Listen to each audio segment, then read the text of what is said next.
आइए एक एक्सरसाइज की प्रॉब्लम कर लेते हैं। एक्सरसाइज 8.1 क्वेश्चन ये है कि find the area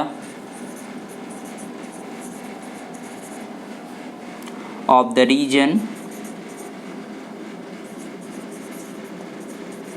reason bounded by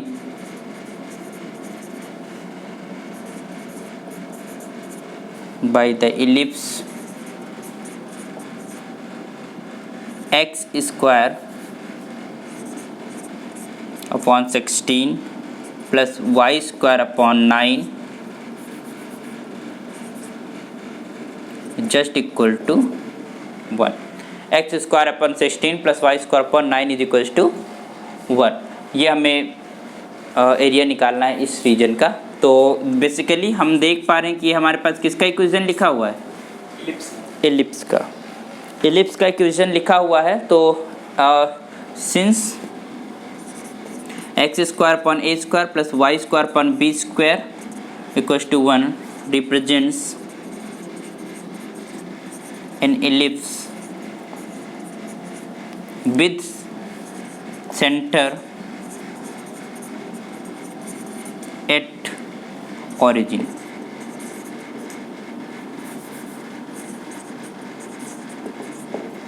है ना, ऑरिजिन पे सेंटर होता है। तो इसको अगर हम फिगर आउट करेंगे तो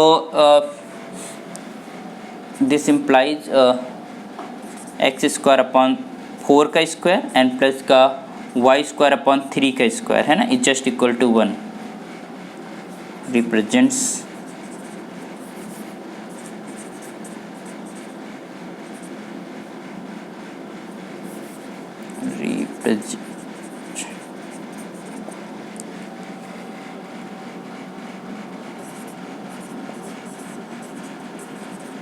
ठीक। इसका अगर हम फिगर बनाते हैं, जरा देखना, इसकी जो मेजर एक्सेस है वो कितनी है, सेमी मेजर एक्सेस कितनी है, 4 है कि नहीं। और तुम्हारे पास माइनर एक्सेस जानते हो ना, major axes minor axes ellipse के बारे में पढ़ा है, चैप्टर था ना। एलिप्स होगा, पैराबोला होगा, हाँ conic section, parabola, hyperbola. Conic section को बोलते हैं,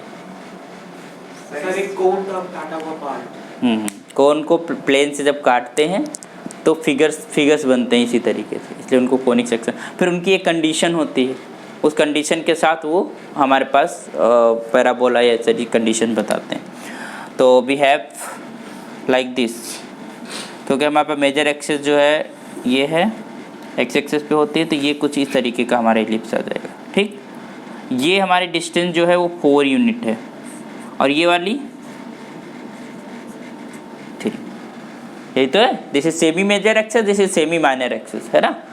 ये अगर हम पॉइंट कहते हैं this is your A, this is your A dash, इसके कोऑर्डिनेट्स हमारे पास क्या हो जाएंगे, 0 कामा, बोलिए 4 कामा 0, और इसके कितने हो जाएंगे 0 कामा 3, ये 0 कामा -3 और ये तुम्हारे पास -4 कामा 0। यह है सिमेट्रिक होगा, हर एक क्वाड्रेंट के अंदर हमारे पास सेम एरिया होगा। ठीक, तो हम एक फर्स्ट क्वाड्रेंट के अंदर निकाल लेते हैं। ये एक हमने स्ट्रिप मान ली, that be parallel to X axis, इसको हमने कह दिया y और ये हमारे पास dx हो गया। ठीक है, y इंटू डी एक्स। तो हम ये पैरेलल स्ट्रिप माना और इसको यहाँ से यहाँ रन कराएंगे, तो एक्स एक्सिस पे कितनी कहाँ से कहाँ जाएंगे, 0 से लगाकर 4 तक का, है ना। तो हमारे पास जो एरिया हो जाएगा this is 4 times from 0 to 4, समझ पा रहे हो, और y इंटू डी एक्स। अब y कहाँ से निकलेगा, यहाँ से, इस वाले एक्सप्रेशन से y कैलकुलेट करेंगे हम लोग, है ना। तो क्या आएगा y बताइए, यहाँ पर वाई स्क्वायर इक्वल टू हो जाएगा तुम्हारे पास 1 माइनस एक्स स्क्वायर अपॉन 4 का स्क्वायर और इंटू मल्टीप्लाई कर देंगे 9, तो ये हो जाएगा तुम्हारे पास 9 माइनस का 9 एक्स स्क्वायर अपॉन 16। ये आएगा, कुछ गड़बड़ कर दिया क्या मैंने, सही लिखा है ना। और फिर हमारे पास y इक्वल टू क्या हो जाएगा, this is root of this is 9 minus का 9 एक्स स्क्वायर अपॉन 16, ये आएगा ना y।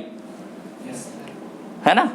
तो y ये निकल है तो यहाँ पर पुट कर देते हैं। तो this implies a is just equal to 4 times integration 0 to 4, जहाँ पर y है उसके जब क्या पुट करेंगे, रूट ऑफ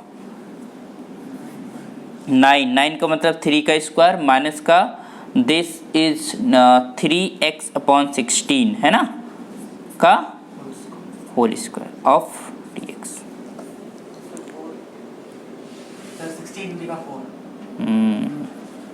4 ही होगा, ठीक है।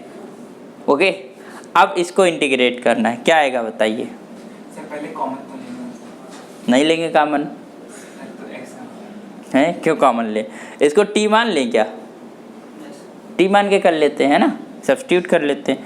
तो यहाँ हम लेट कर ले रहे हैं, this is 3x/4 is equal to t, है ना। तो ये हो जाएगा क्या, 3/4 dx is equal to dt। तो यू कैन से कि जो dx है that is equal to 4/3 of dt। सर कॉमन लेने पर भी यही है, नहीं लेंगे कॉमन ठीक है, 4/3 इंटू dt, ठीक है। अब हम क्या करेंगे, हाँ यार कॉमन भी ले सकते थे लेकिन लेना नहीं चाह रहे, ठीक।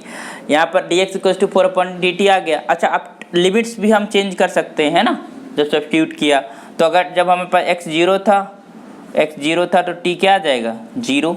जब हमारे पास x बराबर क्या बोलते हैं, x बराबर 4 था तो t बराबर क्या आ जाएगा, 3। 4 रखो, 4 से 4 कैंसिल, 3 आ गया। तो अब लिमिट तुम्हारे पास क्या हो जाएगी, this a just 4 integration 0 to 3, t पे लिमिट अब 0 to 3 हो गई, समझ पा रहे हो ना। यहाँ पर x बराबर 0 पुट करा तो t 0 आ गया। और अगर हमारे पास जब हमने जो है x बराबर 4 पुट करा तो 4 से 4 कैंसिल, t बराबर क्या आ गया, 3 आ गया, ठीक है। अब यहाँ पर क्या हो जाएगा, रूट 3 का स्क्वायर और यहाँ पर क्या हो जाएगा, t का स्क्वायर, क्लियर। और इस dx का क्या हो जाएगा, 4/3 dt, क्लियर। यहाँ तक तो बात कोई दिक्कत नहीं ना, ऊपर कर लेते हैं यहाँ पर। तो this a is equal to 4 times, अब इसमें फार्मूला लगाइए आप, 4 4 16, यहाँ पर हो जाएगा 16/3, और इसमें फार्मूला लगाइए अभी जो थोड़ी देर पहले हमने फार्मूला पढ़ा था, है ना, उस फार्मूले को लगाएंगे। फार्मूला हमारे पास लिख लेते हैं, क्या था फार्मूला, यहाँ लिखते हैं, integration root of a² minus x² ds क्या होता था, x/2 root a² minus x² plus का a²/2 sine inverse of x/a plus c, यही तो था। इसी फार्मूले का यूज करेंगे। तो a की जगह पर है 3, ओके। तो यहाँ पर आ जाएगा दिस इज x/2 मतलब t/2 रूट ऑफ 3 का स्क्वायर माइनस t का square and plus sine inverse a² का मतलब है 3 मतलब 9/2, है ना। साइन इनवर्स क्या हो जाएगा, x/a मतलब t/3, इसमें लिमिट लगा देंगे 0 to 3, क्लियर। तो क्या मिलेगा यहाँ पर 16/3, 3 रखिए t की जगह पर, तो पहला टर्म तो 0 हो गया, बोलो ये 9 क्या बचेगा 9/2 और साइन इनवर्स 3/3 मतलब 1, तो ये बचेगा साइन इनवर्स 1। इसमें तो लिमिट अभी हमने देखा था ना। अब ये 0 रखेंगे तो ये टर्म भी 0 हो जाएगा और ये वाला टर्म भी 0 हो जाएगा, है ना। पहले तो हमने 3 रखा, तो 3 रखा तो फर्स्ट टर्म तो 0 हो गया क्योंकि 3² माइनस 3² 0। दूसरे टर्म में 9/2 साइन इनवर्स 1 आ जाएगा, है ना, समझ रहे हो।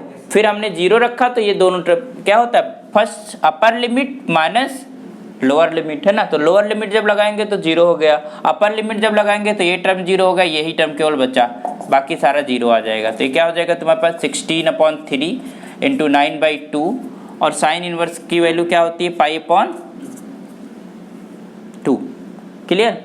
तो ये 3 3 जा हो जाएगा और ये 4 जा हो जाएगा, ये कितना हो जाएगा 12 पाई यूनिट स्क्वायर। तो दिस इज द आंसर।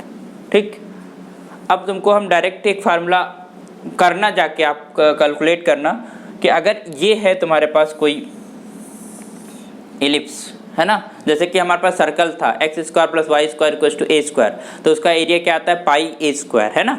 इसी तरीके से अगर उसके माइनर मेजर और माइनर एक्सेस पता हो तो जो हमारे पास डायरेक्ट फार्मूला होता है उसका पाई इंटू ए बी होता है। This is the area of ellipse. ठीक, तो अगर डायरेक्टली लिखना चाहो तो क्या होता है 3 4 जा 12 पाई निकला ना। ठीक है, तो ये भी आप कर सकते हो। इसका डायरेक्ट आप जैसे सर्कल का निकाला था उसी तरीके से इसके लिए भी ये फार्मूला आप ड्राइव कर सकते हो है ना।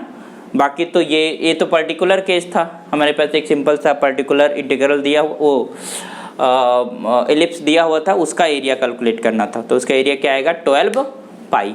ओके, समझ में आ गया।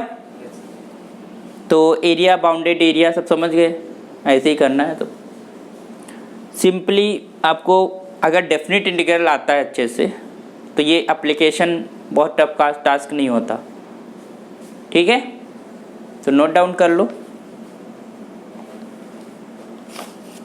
आंसर देखो, यही आ रहा है। यही आएगा ही। तो कल डिफरेंशियल इक्वेशन शुरू करेंगे, खत्म से रही एक लेक्चर में खत्म चैप्टर। इसके प्रॉब्लम्स कर लेना, अगर कोई फंसेगा तो पूछ लेना। हैं 3 ही थे। ठीक है, रिड्यूस कर रहे हैं कोर्स तो हम क्या कर सकते हैं बताओ। चलिए, और कोई पिछले एक्सरसाइज का कोई प्रॉब्लम पूछना है तो। सर वो तो कब की खत्म हो चुकी। वो कब की ख़त्म हो चुकी। तो कल डिफरेंशियल इक्वेशंस पढ़ेंगे है ना। डिफरेंशियल इक्वेशन में भी दो लेक्चर लगेंगे। सर वो भी छोटा है। हाँ, केवल वेक्टर है, इसमें कुछ नहीं करना। वेक्टर में क्या बोल रहे हो।